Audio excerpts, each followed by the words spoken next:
saya ucapkan kepada pensyarah kursus BMMB 1074 Sejarah Perkembangan Bahasa Melayu serta rakan-rakan sekalian.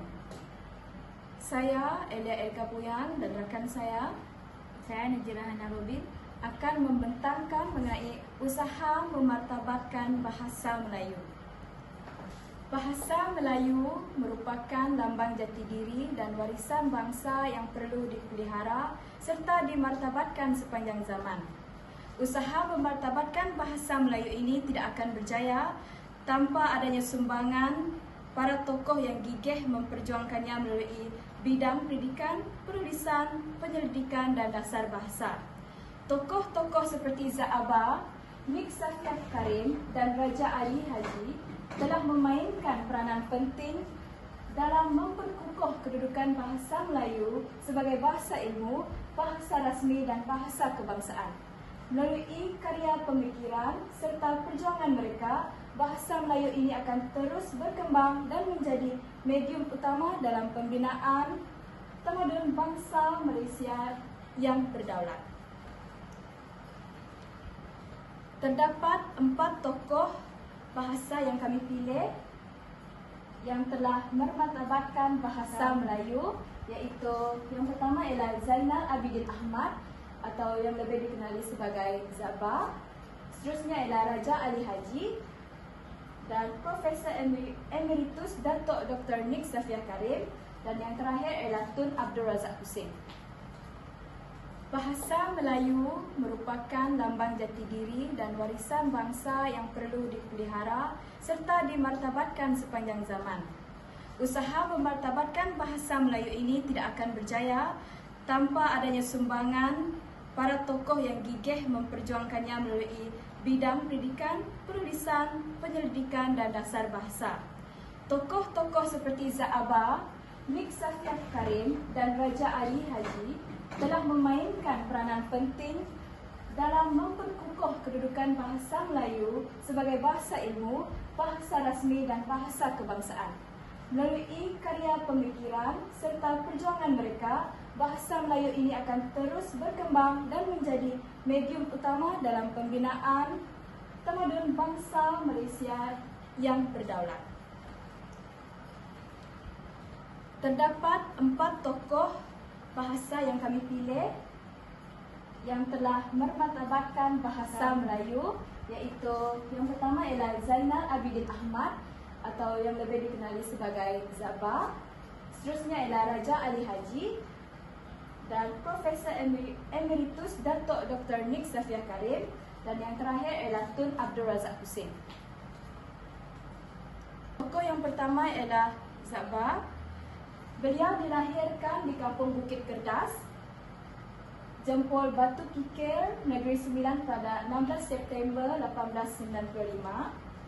Beliau merupakan seorang sastrawan dan pemikir Melayu berketurunan Bugis dan Minangkabau. Beliau juga merupakan seorang cendekiawan Melayu yang hampir 40 tahun aktif dalam kegiatan penulisan dan penterjemahan. Beliau juga merupakan seorang anak kampung yang berjaya meletakkan dirinya sebagai seorang tokoh yang terkemuka dalam sejarah Malaysia. Seterusnya ialah anugerah yang pernah beliau miliki ialah pada tahun 1956 beliau diberi gelaran pendeta di Kongres Bahasa dan Persuratan Melayu ketiga dan pada tahun 1959 beliau telah diberi anugerah ijazah kehormatan dan persuratan dari Universiti Malaya. Pada tahun 1973, beliau telah mendapat anugerah ijazah kehormatan persuratan dari Universiti Kebangsaan Malaysia dan yang terakhir pada tahun 1962, beliau telah dianugerahkan sebagai Panglima Mangku Negara yang membawa gelaran Tan Sri. Peranan Zaba ini pula ialah sebagai penyusun sistem ejaan Zaba yang memodelkan tulisan rumi bahasa Melayu. Beliau juga merupakan penulis karya ilmiah penting seperti Pelita Bahasa Melayu yang memperkukuhkan tata bahasa Beliau merupakan tokoh awal yang mengangkat bahasa Melayu sebagai bahasa ilmu dan pendidikan moden. Manakala pemikiran Zahbah ini ialah beliau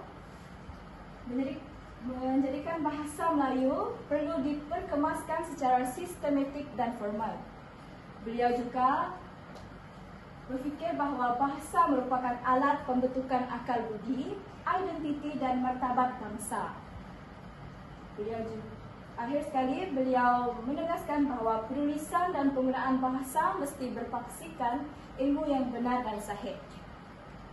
Seterusnya ialah mengenai karya Zahbah, ialah pelita bahasa yang merupakan contoh klasik bahan pedagogi yang menyumbang besar kepada standardisasi pengajaran bahasa Melayu. Dalam penulisan beliau menggunakan gaya penulisan yang jelas dan struktur penjelasan yang sistematik. Zahbah telah memperkenalkan istilah serta kaedah tata bahasa yang mudah yang boleh diaplikasikan oleh guru dan pelajar. Bukan hanya sumber rujukan, tetapi beliau juga telah membuat asas kepada penyusunan silibus dan buku teks yang mengangkat bahasa Melayu sebagai medium ilmu. Buku pelita bahasa dalam latihan guru dan bilik darjah ini dapat membantu dalam memupuk pemahaman linguistik yang lebih mendalam serta dapat memperkukuhkan konsistensi terminologi dalam pengajaran. Secara jangka panjang, pengaruh karya ini menjadikan bahasa Melayu lebih berfungsi dalam konteks akademik dan profesional. Sekaligus, ini dapat menyokong usaha memartabatkan bahasa Melayu di peringkat nasional. Seterusnya ialah tokoh kedua, iaitu Raja Ali Haji. Peranan beliau ialah memelihara warisan sastra melalui karya seperti Gurindam 12. Beliau juga menjadi penguat kosakata klasik dan gaya retorik yang menjadi sumber kajian sastra. Beliau juga menjadi pendidik nilai melalui bentuk puisi yang mudah diingati. Pemikiran beliau terhadap bahasa Melayu, beliau menggabungkan nilai moral, agama dan adat sebagai bahan pengajaran sosial. Beliau juga melihat bahasa sebagai medium untuk mentransmisikan kebijaksanaan melintasi generasi. Selain itu, beliau mengutamakan bentuk ringkas seperti gurindam sebagai cara efektif menyampaikan pengajaran nilai. Salah satu buku yang diterbitkan oleh beliau yaitu Puisi Tradisional Melayu berbentuk gurindam yang mempunyai 2 baris serangkap. Beliau menerbitkan buku ini pada abad ke-19 dan ditulis di Pulau Penyengat Riau Lingga. Fungsi utama buku ini ialah menjadi pedoman moral, agama dan budaya masyarakat Melayu. Setiap pasal dalam gurindam ini mengandungi nasihat ringkas dalam bentuk 2 baris berirama. Nilai yang diketengahkan di dalam buku ini ialah akhlak, tanggungjawab, hubungan dengan Tuhan, dan adab sesama manusia. Melalui aspek linguistik, beliau memperkenalkan frasa dan ungkapan klasik, memperkayakan kosakata Melayu, contohnya gaya bahasa padat dan berkesan. Kepentingan pendidikan pula digunakan sebagai bahan pengajaran nilai moral, gaya bahasa klasik dan teknik retorik. Melalui konteks visual buku pula, muka depan atau potret karya sering ditampilkan dalam pembentangan untuk menegaskan peranan sastra tradisi. Signifikasinya menjadi khazanah sastra Melayu yang masih relevan sebagai panduan hidup dan rujukan bahasa hingga kini. Tokoh yang ketiga pula ialah Profesor Emeritus Dato' Dr. Nik Safiah Karim. Tokoh yang ketiga pula ialah Profesor Emeritus Dato' Dr. Nik Safiah Karim. Latar belakang beliau ialah beliau dilahirkan pada 17 Disember 1939 di Kota Baru, Kelantan. Beliau merupakan figura utama dalam linguistik dan tata bahasa Melayu terutamanya di Malaysia. Beliau juga pernah menjawab berbagai peranan akademik seperti pensyarah di Universiti Malaya serta pernah dilantik sebagai timbalan ketua pengarah di Dewan Bahasa dan Pustaka DBP. Peranan beliau ialah beliau memperkasakan pendidikan bahasa Melayu di mana beliau menekankan pentingnya pendidikan bahasa Melayu sebagai teras pembentukan identiti kebangsaan dan perpaduan rakyat. Yang kedua ialah kepimpinan dalam institusi bahasa, di mana Profesor Nik Safia Karim ini berperanan dalam institusi seperti Dewan Bahasa dan Pustaka untuk merangka dasar-dasar dan inisiatif dalam memartabatkan bahasa Melayu. Yang ketiga ialah pengembangan sosial-linguistik Melayu. Yang keempat ialah penerbitan karya ilmiah, di mana beliau banyak menulis tentang kepentingan bahasa Melayu sebagai bahasa kebangsaan dan melibatkan diri dalam usaha menggalakkan penggunaan bahasa Melayu secara meluas di kalangan rakyat. Seterusnya ialah penyokong gender dalam bahasa, di mana beliau turut mengetengahkan isu hubungan antara wanita dan bahasa, di mana ini menonjolkan bagaimana wanita memainkan peranan penting dalam memelihara bahasa Melayu di peringkat keluarga dan masyarakat. Dan yang terakhir ialah peranan dalam memperkasakan media bahasa Melayu. Ini untuk menyuarakan pandangan tentang penggunaan bahasa Melayu yang betul dan bermutu dalam media massa. Seterusnya ialah pemikiran Nik Safia Karim ini pula ialah bahasa Melayu sebagai bahasa perpaduan nasional. Seterusnya ialah keseimbangan antara tradisi dengan era pemodenan.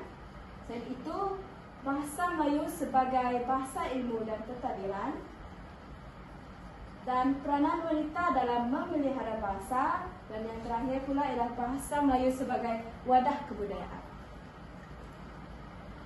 Karya yang pernah diterbitkan oleh Profesor Emeritus Datuk Dr. Nik Safia Karim ini ialah Tata Bahasa Dewan, di mana isi Tata Bahasa Dewan ini terdapat pengenalan ringkas mengenai rujukan tata bahasa komprehensif, dan kelas kata yang terdapat dalam Tata Bahasa Dewan ini ialah kata nama, kata kerja, kata adjektif dan sebagainya.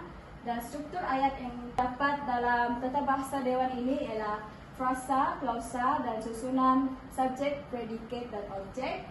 Manakala morfologi yang terdapat dalam Tata Bahasa Dewan ini ialah imbuhan dalam pembentukan kata, dan topik lanjutan yang terdapat dalamnya ialah adverba, penghubung dan aspek wacana.